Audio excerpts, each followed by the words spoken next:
everyone, welcome to the Young Person Show, hosted by Future Me Gloucestershire on GFM. I'm Beth, you may have heard me last week with James, Martha and Hugh, and I'm excited to be back in the studio today. Now, as a group of young people in Gloucestershire, Future Me decided that it would be really important to do a show on mental health, a topic which I think we can all agree is pressing and important. And so I'm joined in the studio today by Maria, Aiden and Beth. Say hi, guys. Hello. Hiya. Hello. And we will get to talking with them a little bit about their own personal experiences.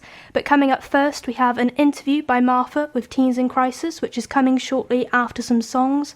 So make sure to stay tuned in and enjoy the show. Earlier this week, Martha, who you may have heard last week, got into contact with Teens in Crisis to hold an interview about their services and how Tick Plus provides support to those who need it, to hopefully start a conversation around awareness and let those who need it know that their service exists. Here is what was said.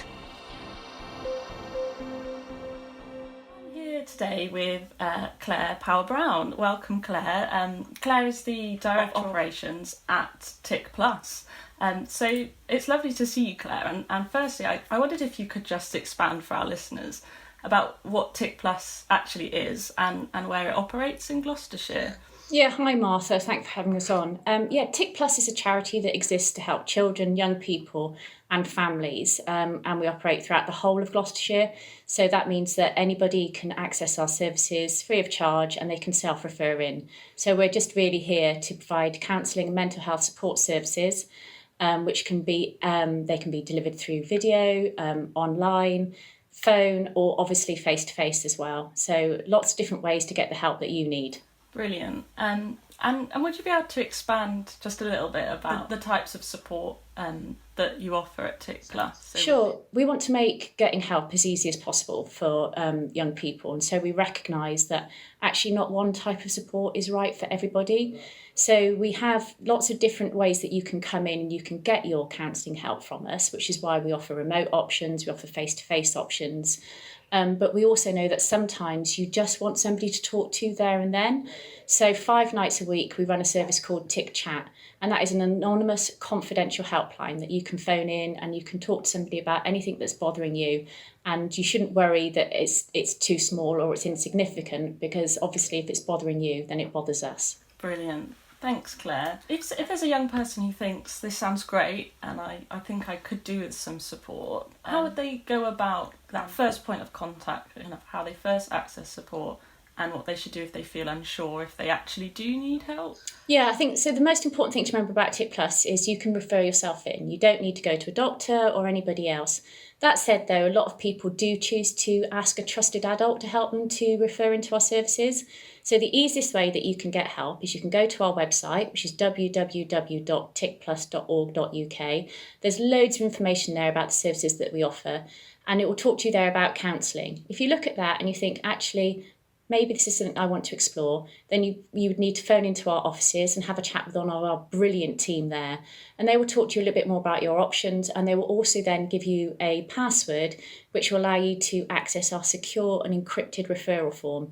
And that means that you can fill out all your details and email it back to us at your own time, and then we can help you get the help that you need. Brilliant. It's really good to hear that you can self-refer as well, and some people feel really confident at the GP, but I know a lot of people who don't, so it's really great you can kind of directly refer yourself. That's wonderful to hear. And I think another concern that some young people may have is once they've found the courage to reach out and fill out that form, they may then be a bit anxious about the experience itself. So whether that's in person or online, how are your counsellors in terms of making somebody feel safe and reassured throughout their appointment? That's a really great question, because I think counselling, particularly if you've never engaged in anything like that before, can feel quite scary. You can think, what's it going to be like? Are they going to ask me loads of difficult questions? Are they going to tell people what I told them? So I think the first important thing to know is that all our counsellors are fully qualified. They have to be to come and work with us. But we also ask our counsellors to be qualified to work with children and young people specifically, so that they are really well trained in helping young people feel safe in a way that they can open up and in a way that they can share what's going on with them. We work in what's called a person-centred approach, which means that everything that we do is around making that young person feel comfortable. One of the most common comments we get in feedback is that thank you for listening and that I didn't feel judged. So we think our counsellors are really great at helping people feel at ease. But the other important thing to know is that if at any point you don't feel that that's going well, we're really happy to try and talk about another option for you. But for the vast majority of our young people who come through, they've found the counselling has been a really brilliant experience, so much so that sometimes they just wish it could go on forever. And we have these really lovely letters that come back thanking our counsellors for the experience. So yeah, it's normal to feel nervous, particularly if it's something you haven't done before, but our counsellors are really warm, special, lovely, friendly people. That's brilliant. Thank you, Claire. And actually, while you were speaking, I thought of another question. Say if somebody's had an experience of counselling that didn't go very well for them, would you still, encourage them to try again with a different counsellor? Oh my goodness, absolutely. Because like everything else, relationships are person to person, and no matter how lovely the person is, if it just doesn't click, if it just doesn't feel right, then potentially that's going to be a real issue for you. So every young person, when they start counselling with us, is given it's a simple card, really. And all they have to do, if they're not getting on with their counsellor, they don't have to have that conversation. We want to make it as easy as possible. So they can just phone the office or email in, and we can switch them to another counsellor. I think it's really important that young people get the help that they need. And there's loads of different ways of accessing counselling, lots of different counselling approaches and loads of different counsellors. Somebody out there is going to be absolutely the right fit for them. So just to round up, really, I just wondered if there was anything else you'd want to share with our listeners while we're chatting, and anything to signpost to, like the number for the Tick Chat service. Yeah, so I think it's really important that young people remember that first of all they can self-refer in. If they want to do that with a trusted adult, that's great. But we also recognise that some young people don't have a trusted adult in their life. So they should feel safe that if they phone in, all our team are really lovely, really wanting to help them. And that this is a really, we are there to support them in their journey, and we want to help them get the help that they need as quickly as possible. We also work with loads of other agencies. So if you come into us and it turns out that perhaps we want to signpost you on somewhere else, there's loads of other brilliant organisations within Gloucestershire itself who can help you. They're all on our website, and you can go and look at those as well. But we work with people like Gay Gloss, Grassack, Garris, or lots of people who can help signpost and work with you in different ways. So if you do need help, you should contact us. No problem, as we say, it's kind of no problem is too big or too small. If it's bothering you, it bothers us. And if you need help right now, this evening, then you can call our Tick Chat helpline on 0300 303 8080. But you can also instant message them through our website at www.tickplus.org.uk. Now, just to repeat the Tick info at the end of the interview, you can contact Teens in Crisis by calling 0300 303 8080 or by visiting their website at www.tickplus.org.uk. Now, the aim for today's show really is just to try and start a discussion around mental health. I think it can unfortunately be one of those topics that's seen as taboo, and it really shouldn't be. And the more we can talk about it, the more awareness we can bring. So if you want to contact the studio today, you can text 60066 and start your message with GFM, or email at studio@gloucesterfm.com. Now, as I stated earlier, I'm joined in the studio today by Maria, Aiden and Ben. Say hello, guys. Hiya. Hello everyone. Hi there. And these guys have very kindly, offered to talk about their personal experience with mental health, which is, I personally think, a really brave thing to do. Yeah, definitely. So just to kind of starting with, say, Maria, could you tell us a bit about yourself? Hiya, well, I'm Maria. I'm from Spain and I just turned 17. I'm finishing off my A-levels and getting ready to study psychology at uni. Awesome, that sounds really, really interesting. What about you, Aiden? So I am 18. I'm currently studying level 3 health and social care, and I am planning on becoming a doctor. So. That is also really awesome. We've got some good careers in the room today. And you, Ben? I'm the old one of the bunch. I'm Ben. I'm 26, sadly, and I'm a graphic designer and an engagement officer with Future Me. Cool. So, kind of starting with today, Maria, what would you say your experience with mental health has been? My experience with mental health has been a difficult and often confusing one since I'm a kid, especially at the school I was in Spain, because there was little to no support regarding mental health. There was a lot of stigma on it as well. Yeah, I think that's the thing that you can see quite often. There is, we're talking about it more now, but there's definitely still that stigma existing. What about you, Aiden? I've really struggled with my mental health growing up and still currently as well. Growing up, I grew up in a abusive household, and I never got any support from teachers or anything like that. They just didn't provide much support for me. I was made homeless when I was 16, which was also very impactful on my mental health. And I've also had experiences of suicidal thoughts and a lot of anxiety. And I also suffer from an eating disorder as well. So yeah. You kind of touched on that. I was going to ask next, what would you say kind of your struggles are? So yeah, Maria. Well, I also struggled with anxiety and also when I was younger, episodes of depression and not knowing how to deal with my emotions. But it doesn't really go away. You struggle with this all your life, really. You just get better at handling it, I think. Yeah, I think that's very true. Have you got anything more you want to add, Aiden? I also... Sorry, no, I don't know. No, you're okay. Sorry. So you kind of, Maria, you touched on it then about how, it's not something you think you can really, I guess, overcome and get rid of. It's something you kind of learn to deal with. Yeah. So what was helpful to you in kind of learning how to deal with, any struggles that you may have? Yeah. Well, when I was younger, I started, 4 years ago, I started journaling, especially about those uncomfortable feelings or thoughts. Practicing self-compassion and talking to myself like a friend really helped, not being so hard on yourself with whatever you're feeling and going through. Yeah. I think really did change things for me, mental health wise. Yeah. I think that's unfortunately kind of quite true of our generation, that we can be, I guess, quite hard on ourselves and put a lot of stress on ourselves, whether that's to do with, There's a lot of pressure. The education system, the pressures that we're under growing up. So I think that's really helpful. Have you got anything to add there, Aiden? I've done all sorts to try and help with my mental health. From simple things like doing a day-to-day plan, like diary plan type of thing, lots of lists, breathing techniques, things like really that. Good. Yeah, and then more onto, so those are self-accomplished things that I've done. I've also done cognitive behavioural therapy, and I've done counselling, and I've gone to support groups and things like that.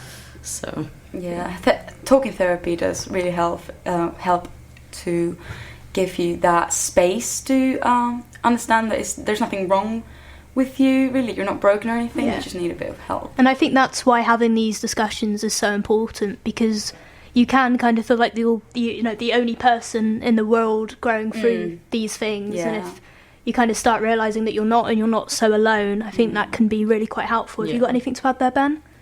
Yeah, no, I think I totally agree with the kind of idea of talk and conversation. I think for me, in any issues I've experienced, it was always being open with other people, if you can be. I know it's quite a difficult thing, but being open and being honest and just talking about things, and then figuring out what can be done to help me and to get past this. The options. I had CBT as well, like Aiden. It's definitely a difficult step to take to access that support, but it is really, it's not really easy. crucial. And even if you don't, not everyone has people they feel like they can open up to. If you grow up in a difficult household or something like that, definitely. You might feel like you can't speak to anyone about it. But there are plenty of services out there where there will be people who, will just listen, even if it's a friend or a teacher. And they also know how to help you the best, whether that be them helping you themselves or them referring you elsewhere to other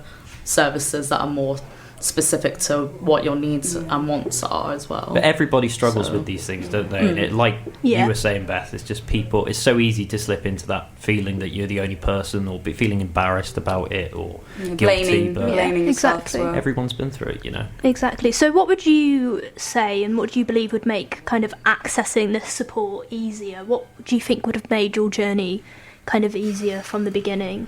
Having support in school, probably. Yeah. Definitely agree. I mean, I tried to reach out for support so many times when I was in both primary and secondary school, particularly secondary school, but they never gave it to me, and they always turned me down, and particularly with the lack of support that I had from my parents, it was additionally difficult. I think one really good thing would be with like some services, sometimes you need parental consent. I don't always think parental consent should be necessary, in my opinion, just because that was one of the things that prevented me from accessing them services. Yeah. So I think it would be really important for, as Maria said, to have like teachers and things like that. There's a lot of stigma, even in families. And then also, as I said, with services not making some exceptions with not having to inform parents or ask for permission from parents. Yeah, and I think that's kind of really important. At the end of the day, your mental health is your own journey. So if you want to kind of self-guide yourself on that journey, you should be able to. Yeah, that's something that helped me as well a lot when I didn't have the support. I was scared of asking for it as well, because I didn't want to worry anyone and things like that. But then I started looking into self-help things and mental health online and reading about it, and it all really helped to make me understand that it was alright to feel what I was feeling. Reading stuff is amazing. Self-help that was books one thing that really helped me, because I love studying and like reading up about like different things and how you can help yourself better. Definitely like made me understand myself more, which almost provided validation. That you are not getting from other people. So exactly. You know, if you are not and getting it also the support taught me how to reach out for help as well. I think that's kind of, you know, it's that important first step, which is kind of reaching out. It's kind of that step that there's kind of not a lot of information on, I'd say, and it can be quite very scary, you know, and daunting thing to kind of put yourself out there and put your vulnerabilities out there to one person and kind of do that initial step, you know, of opening up. So kind of what would you say to the young people in Gloucestershire who are also struggling?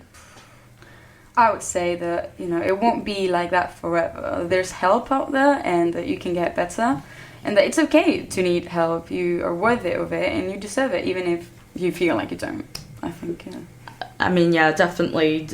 Everyone deserves to get the help that they need, and there will be help out there for you, regardless of how many issues you think you might have or how much support you think you might need. There will always be something out there for you to access, and it is just about being persistent and it is difficult, but you just have to keep trying, and you will get there, and things will get better as long as you put in the effort to do it, type of thing. And not to be scared or lose hope if it doesn't work straight away, because it's worth it in the long term, and you will be proud of how far you've come. Oh yeah, definitely. Not everything always works, and that's what I was saying about being persistent, about just keep trying different routes, different methods, things like that. There will always be something that will help.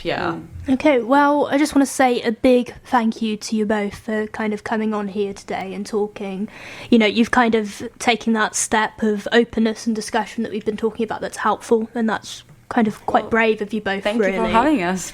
So hopefully that is something that will help, you know, some of you guys listening today if you need it. You know, as I've already mentioned, you know, we're trying to kind of break this, you know, weird taboo that's around mental health and kind of get talking more, spreading more awareness, being more open, and kind of these discussions like we've had today aids in that, and hopefully it might inspire and encourage you to kind of have those discussions yourself amongst your peers, your families, and things like that. So I just want to say, if you're in need of support, please reach out. We've already talked about Teens in Crisis today, which you can contact on 0300 303 8080, but you can also contact the Samaritans on 116 123. You can text YM to Young Minds on 85258, or you can contact Childline on 0800 1111, or by using their one-to-one counsellor chat on their website. Now, a couple of weeks ago, another youth rep, Morgan, very, very kindly decided to open up and share about his personal experience with mental health. So, let's take a listen. So I'm really delighted to be here with Morgan today, speaking about sharing our experiences with each other as a way of helping one another. And our resource packs at Future Me are a vessel for doing that. So we collect together our experiences of anything from mental health and wellbeing to education and work. So we're really excited to be updating our resource pack soon. And specifically the mental health and wellbeing pack, we're really keen to get some more experiences in, and this is something that anybody under the age of 25 can contribute to. And I'm delighted to be joined with Morgan today, who's going to be talking through some of his experiences with social anxiety that are going to be shared in our resource pack. So hi Morgan, it's lovely to be with you today. How are you? I'm fine, Martha. Thank you for having me. And thank you so much for your time and for your willingness to share some personal experiences. I know that's not always easy, but thank you so much for coming along and sharing your time with me today. So first of all, I'd like to kind of ask you, how have you experienced social anxiety? I struggled throughout my teen years with anxiety. It grew worse when I started college. It was a mixture of stress from work, trying to socialize and figuring out where I fit in. I lacked any knowledge back then to attempt to cope with it, and it was feeding my negative self-image with me back then. It made it very difficult for me to focus on work, make new friends, and it caused frequent mental meltdowns that had me sent home. It's happened to me so much that it led me believing I was a failure and caused me to almost have a crisis. I'm really sorry to hear that. And I unfortunately, I think it's probably an experience that's quite familiar to a lot of people, but I hope you're doing a bit better now. And I hope that the fact that you're able to talk about it is an indication that maybe you're working through some of this. But thanks for sharing that and being so honest.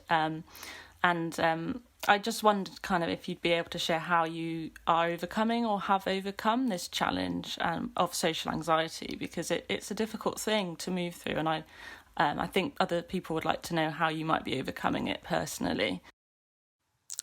How I overcome it? Well, the crisis that I mentioned, I started speaking to a counsellor when I was referred to at college. It became a turning point for me in helping me cope better with my anxiety and other problems. I learned how to be more honest and better at explaining my emotions to my close friends and family. It took me even longer to not criticize myself in a negative manner, and it took me a very long time to be where I am now. I can manage my anxiety to the point it is no longer holding me back. Oh, I'm really pleased to hear that you feel like you kind of shaken off of that kind of crippling anxiety that's holding you back. And I think it struck a real chord with me. You kind of mentioned talking to your friends and family. I think that sharing how you're feeling with others is actually really kind of it helps people work through a lot, doesn't it? And I think we all should be encouraged to speak to those we trust when we're feeling down or feeling anxious. So thanks for that, Morgan. And just to round this up, really, I think we're always keen to kind of share our experiences, but also to give advice, because if you've moved through something, you're really well placed to share with the young people some kind of tried and tested advice. So I wondered what your kind of top tips or advice might be to other young people who might be listening who are currently experiencing these feelings or anxiety. Well, my first advice is be honest and open with your feelings. Talking it through not only with yourself but with friends and family can help rationalize your anxious thoughts. It can help reduce those thoughts. And my second advice is seek professional help if it does become too much. I know it can be scary, but you never know how much good it can do for your mental health. And my third advice is practice breathing exercises. I know it sounds trivial, but it was what I was taught by my counselor and has done a lot for me. Letting yourself sit down and focusing on your breathing can help with slowing down your mind and calm you down. And finally, don't let yourself believe you're a failure. You're not. You are more than your anxiety. It is a part of you, but it doesn't have to define you. You are stronger than you believe. I love that, Morgan, that it doesn't have to define you. That anxiety is, it's something, mental health is something we all have, but, we define ourselves. And I'm so glad that you feel like you're moving through this and feel stronger, and that you're kind of you're defining yourself rather than the anxiety doing that for you. So I just want to say a massive thanks again for your time today and for sharing your experiences. I know it's not easy, but I hope that you'll inspire other people as well to kind of find that voice and share their experiences, because it really can make a difference hearing someone like yourself speaking so honestly. So thanks so much, Morgan. It's been a pleasure speaking with you today. So yeah, that was Morgan. A big thank you to Morgan for sharing. Again, as we've mentioned many times today, today is about getting those open discussions happening and those open discussions going. It's really, really, really important, and to be so open and candid like that on radio like he was, big props to him. So just to finish up, I just want to signpost some resources again. You can contact Teens in Crisis on 0300 303 8080 or by going to www.tickplus.org.uk. You can contact Samaritans on 116 123. You can text YM to Young Minds on 85258. Or you can contact Childline on 0800 111 or by using their one-to-one counsellor chat on their website. Also, before heading off, I just want to promote the next Young Persons show next week, where we're going to be talking about youth voice and youth action, not faction, which may also tie into kind of things like well-being, so there may be something that you find useful, and also provide you with some information about what's going on this half term. So lastly, just a big thank you for you all listening today. Hopefully I've been okay. It is my first time, and yeah, it'd be really exciting to be back in the studio again soon.